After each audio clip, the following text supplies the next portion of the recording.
Greetings and welcome to another edition of The Great Goddess. Praise be to Goddess. Praise be to Goddess.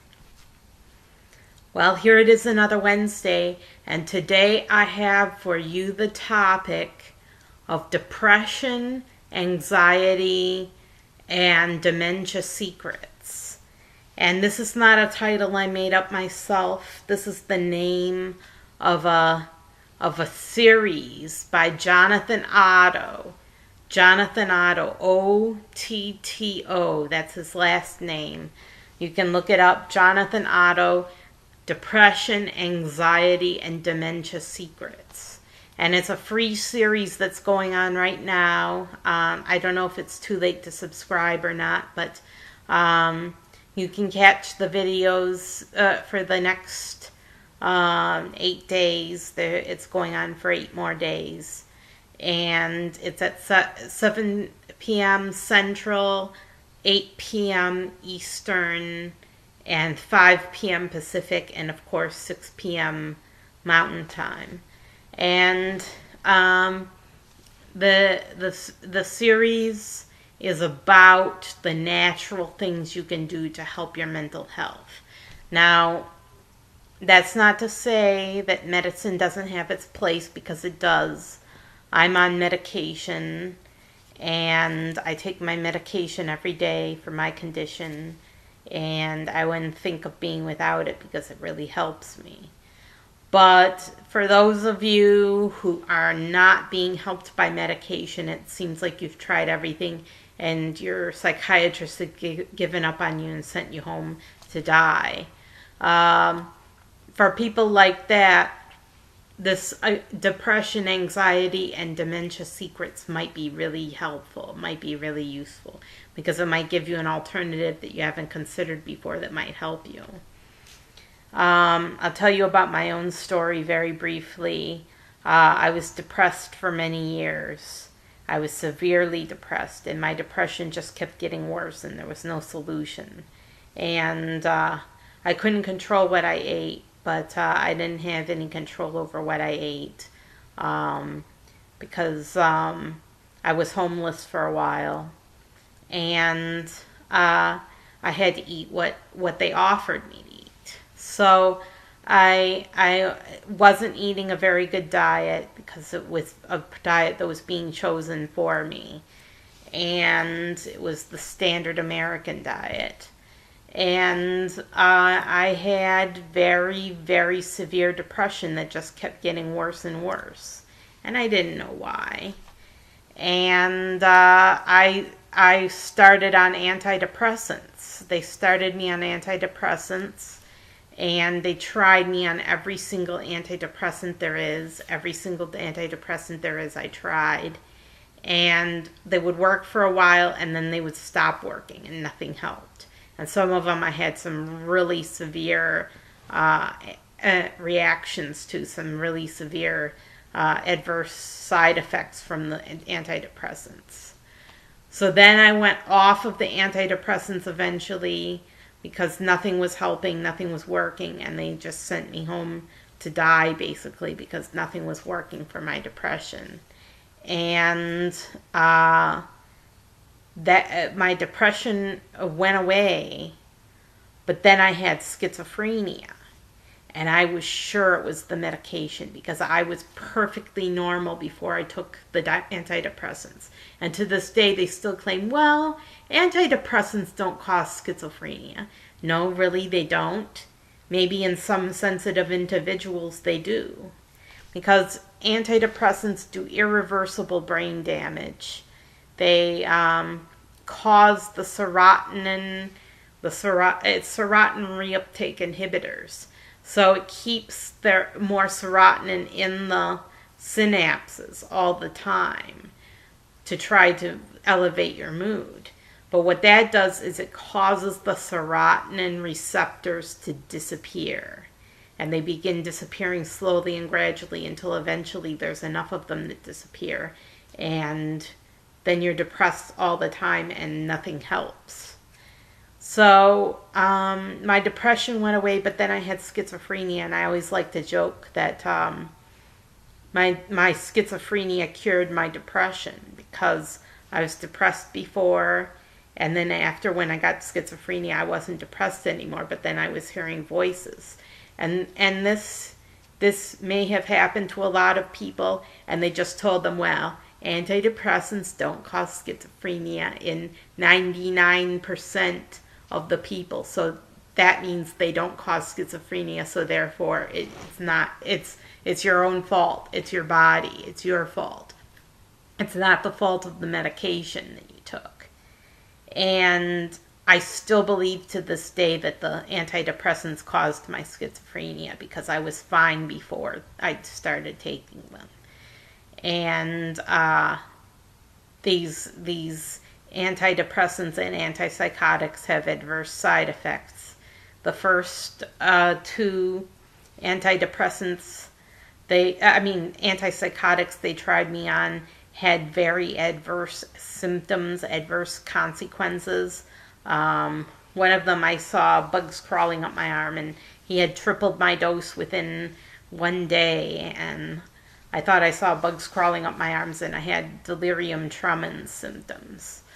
So I stopped that one, and then they tried me on another one, and I became a zombie. It made me like a vegetable, and I knew I couldn't live as a vegetable, so I stopped them immediately. And he just wanted to keep experimenting on me with these crazy drugs. Finally, I got the real professional help I needed. I went to some real psychiatrists. I was in the hospital, and it was a good hospital, and they tried me on the ones that had the least adverse symptoms and side effects, and they found one that worked for me. They found one that worked. And I've been on it for over 3 years now. It does have some adverse side effects. One of them was that my period ceased. Another one was I gained some weight. And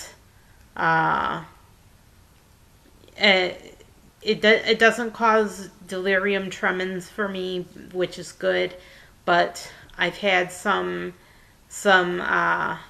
things that I've noticed, like there's trouble swallowing when I chew. I have to chew everything to butter and swallow very carefully, and if I don't, I can start choking. So there's been some adverse side effects of this medication. If you want to know what the medication is, it's Risperidone.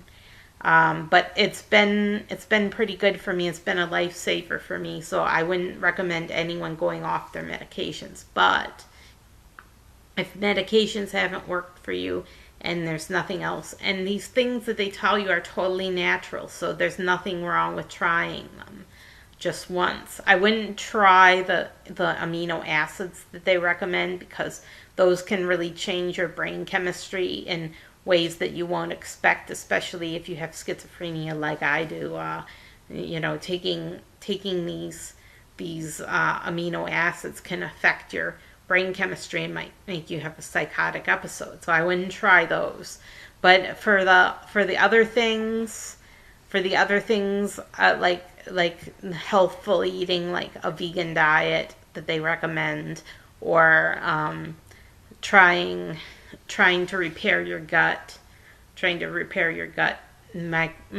your microbiota, and healing your gut. That I recommend. Now they've covered 2 days so far: healing your gut and the introduction to the series. So I've only seen the thing about healing your gut, but there's some really good suggestions that they have for healing your gut.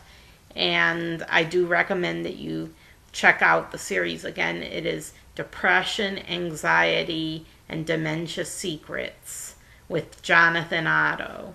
And just check it out. You can pay for the whole series if you want to see the ones you missed. And one of the things they recommended was bone broth. Now, I'm opposed to bone broth on principle because it's of animal origin, but if you're into bone broth, you can use it.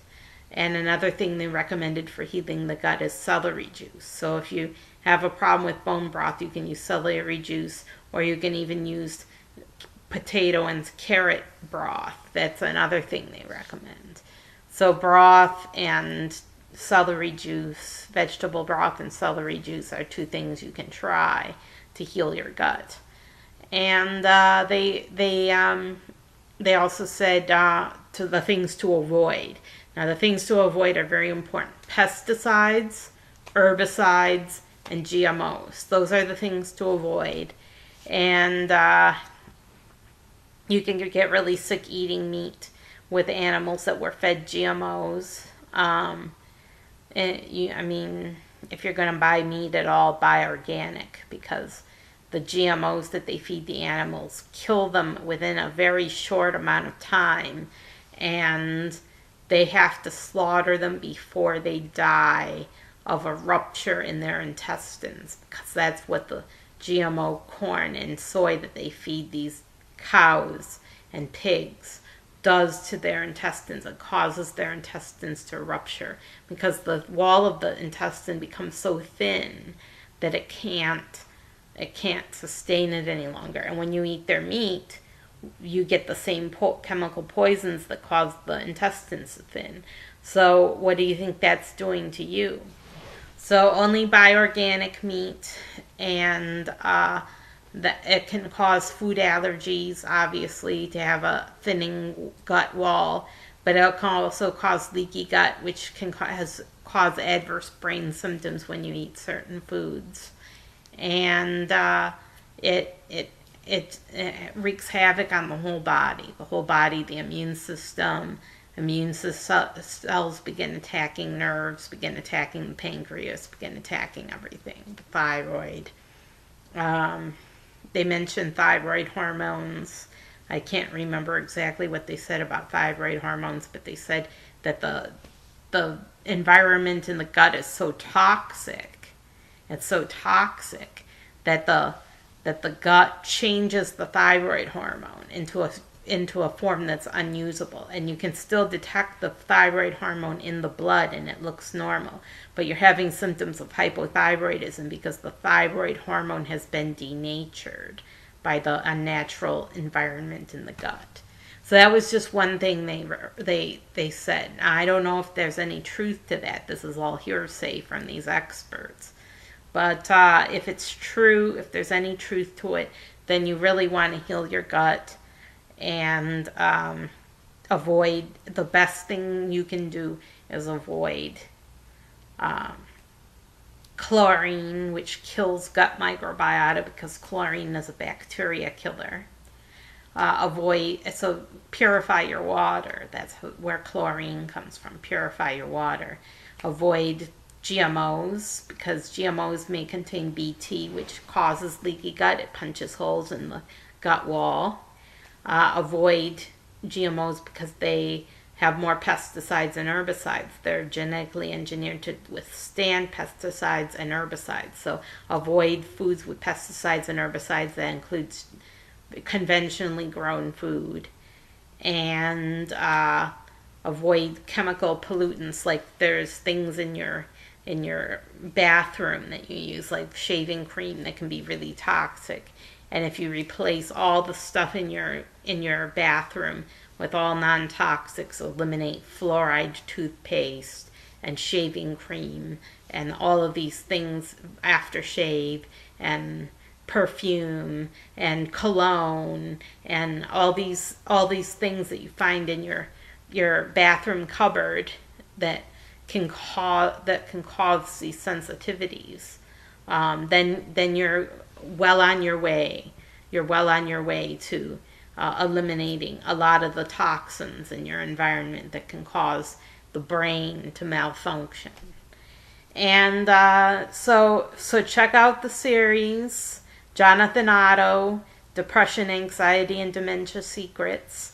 It's for anyone with mental health issues. They do touch on schizophrenia briefly and on psychotic disorders or psychosis, but it's mostly about depression and anxiety and Alzheimer's and Parkinson's and Lewy body dementia and all the types of dementia that you can get later in life if you don't change. I'm Sarah Jane Alphawolf signing off. Check it out and just see what you think.